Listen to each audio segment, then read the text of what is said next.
Let's face it, we live in a crazy, busy world, and often it can be difficult to just find that place of calm when we can reconnect to our inner selves. Well, my guest, Maggie Oman Shannon, is here to share with us how we can craft calm into our everyday lives. Maggie, thanks for being here. Oh, thanks so much for having me. Now, first of all, you are the spiritual director here in San Francisco. Tell me a little bit about your work. Sure. I am the senior minister of Unity Spiritual Center of San Francisco. I've been there for 10 years. I've been serving as its leader for 5.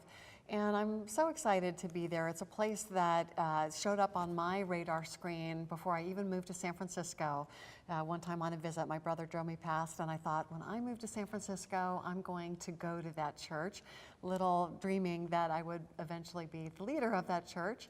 We're about to celebrate our 70th birthday. We've been in the community for a long time, and it's just a joy to be there.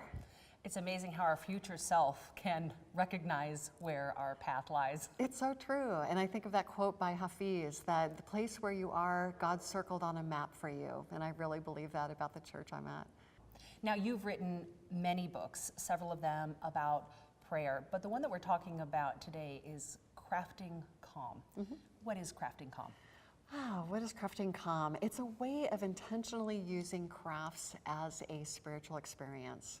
So, sometimes when we do art activities, that's what we're doing. We're just doing art activities. But if we approach it very mindfully and with the intention to make connection with the divine of our understanding, then we are what I call in the book, crafting calm. I love that idea. I was looking through the book, and you have a lot of fun activities, everything from making prayer beads to, you talk about the shells and how you would go collect the shells that you painted. What kind of crafts can be part of a spiritual practice? Really anything. I think, no matter what it is, if somebody is approaching it as a way of spending time in the silence, communing with the divine of their understanding, then it becomes a spiritual practice. So literally anything could be that if you're bringing that intention to it. So let's talk about spiritual practice. Sure. I mean, we think of spiritual practice as we go to church on Sunday, we pray, we're checking the box. Mm-hmm. So what does modern day spiritual practice look like? Yeah, well, it's a great question, and I think it's something that we all need to be thinking about because, as you said in your introduction, we're all crazy busy, mm-hmm. and we're trying to find ways to slow down, to connect, to be in the silence. So I think that is kind of our call, is to find out what enables us to do that. And again, if we're bringing that intention to it, then pretty much anything could be that. I mean, even drinking a glass of water, or you can intentionally and mindfully turn on the television. Anything can be used for that purpose if we're consciously trying to make it so. So spiritual practice, I mean, there are people that are saying, I'm busy. I have time for my exercise, I have time for my work, I have time for my family, but I don't really have time to meditate. I don't have time for checking these extra boxes or taking these steps. Why is it important today? Well, it's important because without it, we go off center. Mm-hmm. We really need, because we're just inundated all the time with information. There's so much coming at us. And so we need to build into our day those moments of stopping. And that's why, as I said, even though it's a kind of a silly example, but even turning on a television, if one thinks, okay, as I turn the knob, I want to connect in with, the other people in the world that I'm seeing on my screen. I mean, it's all a way of finding simple ways to just bring us back to a conscious awareness of who we really are, who we're connected to. Our spiritual nature. One of the things that I liked about your book is it's very practical. So you have a craft, and then you bring to that craft a language of intention. Mm-hmm. Let's talk about the types of things that we say to ourselves as we're creating something just for relaxation or for beauty. Mm-hmm. So you're talking about like an affirmation that mm-hmm. one might say? Yeah, in the book I talk about different ways that crafts can be used. So they can be used to be, to get clarity about something, or they can be used to comfort oneself, or they can be used to build community. So that's kind of a great starting place. Let's just figure out what it is you're hoping to do through this particular exercise, and then what you say to yourself is going to, riff off of that, off of your intention. But I think the important thing is to take that time, and most importantly, to think of it as being a process and not a product.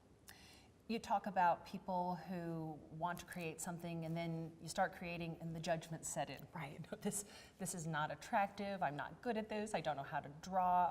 How do you manage around that?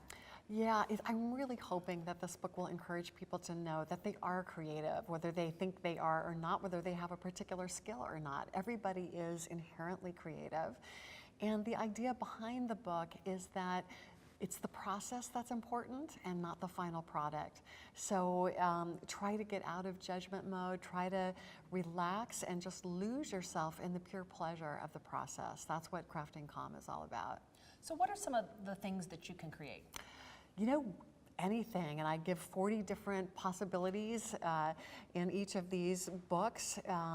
Crafting Calm has everything from making prayer beads or intention beads, things to hold your personal intentions, making prayer shawls, shrines, tabletop fountains. Let's see, there's one for bath salts, sacred bath salts. I mean, pretty much the gamut. Anytime a sense is engaged, there's probably a wonderful craft behind it that you can use as a spiritual practice. I loved your story in the book about you deciding to start to paint the shells. So you went through quite a journey with that. Can you share with us that? Yeah, it was actually a story somebody who told about wanting to do something both for the environment and to create something beautiful. So she hand paints these incredible shells, but she wanted to make sure that the shells she was collecting weren't endangered. So what she actually found out doing research is that they were, I think, a pest of some sort, and that there was a dual process happening where she was helping the environment and she was transforming it into something beautiful. And I think that's a wonderful outcome of many of these projects, is that there's an alchemy involved, there's a transformation process involved, where you're taking something that was one thing and then through your art, through your intention, you're transforming it into something else. And that was a great example of that. What I like about the idea of using crafts is that it is energetic. It is that it's something that we can do as individuals that shifts our energy, that creates this ripple. It's so true. And it was interesting because, you know, I'm aware that in our society, sometimes craft is, you know, it's a word that's a little bit precious, you know. And I remember being at a book signing when Crafting Calm came out, and I was as close to being heckled as I've ever been. You know, there was a man in the audience who kept saying, "Why did you write the book? Why did you write the book?" And I kept answering the question, thinking I was doing a really good job, but whatever I was saying didn't quite seem to satisfy him. And finally, I reached down deep inside. I realized what the deepest intention for writing this book was, and I'm always grateful to this man for getting me to that place. It's that we do live in a society where everybody's creativity is so desperately needed. And I don't feel we have the luxury anymore of saying, I'm not creative. We need everybody's creativity. We have a world that is in desperate need of it. And that's really the deeper purpose behind the book. Yeah, yes, it can be a fun way to pass the time, but there's a deeper purpose behind it. And that is to encourage people to exercise their creativity and to really embrace it, to know that their gifts are needed in this world. I think that is absolutely true. And one of the things that comes up for me is, as I'm thinking about Crafting Calm, is that there is this belief in our society that having time to do crafts could be perceived as a luxury. Exactly, exactly, that's right. And so that's why I'm trying to shift that focus. I'm trying to reframe it so that people don't see it as a, you know, waste of time or a frivolous leisure activity, but they can see it as a prayer or meditation practice. This is a time that is just as valuable as if you were spending it in meditation, because it is a form of meditation. It's interesting because I think a lot of people say, I don't know how to meditate, or I can't calm my mind. Right. And I know for myself, I started painting again about a year ago, and several hours go by. You know, it's just, and a lot of times, you know, it's in process, so it always looks different. I mean, painting, you put some paint on it, it goes in one direction or another, but it is like a meditative practice. So are crafts a way for people to get into that other part of their brain or their mind, that quietness? They absolutely are. And you've heard the phrase flow. It's a way of getting into the flow where you do lose track of chronos time. You enter kairos time, that sort of sacred time without time. And for some people, it's extremely fruitful. The trick is to find the craft where you're going to be able to enter that state. For instance, some people love knitting. I can't knit. It drives me crazy, and I've tried so hard to be able to do it. So that's okay, and that's something that I hope the book gives permission. It's like not everybody can do every craft. I certainly can't. So the trick is just keep exploring until you find something that you really love, that really does transport you out of your everyday life and sense of time, that you can just go deep within. And that's the one for you. That's the practice for you. So let's talk about this step by step. So say I decide I'm going to craft. Do I need to set aside a certain day of the week, a block of time? And how do I set up this crafting practice? Sure, it's a great question, and I think it's going to differ for everybody. One thing that I counsel people to do if they say, I don't know where to start, I don't know what craft to start, I think we can find a lot of wisdom in understanding how we learn best.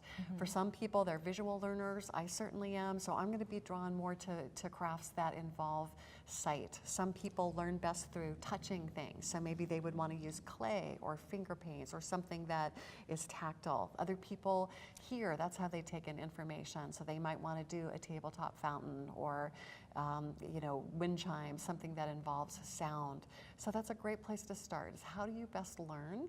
Find a craft that's going to work with that. And, take whatever time you can.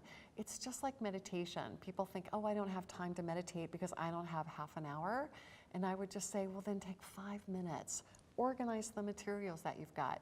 Go on Pinterest to see what, other people have done with wind chimes. There's always a way to use whatever time you have. And then it can be expanded and scheduled if you feel called to do that. And what about the intentions around that time? Because there are a lot of people who do crafts, who make things, but they don't bring the sacred spiritual practice to it. Yeah, exactly.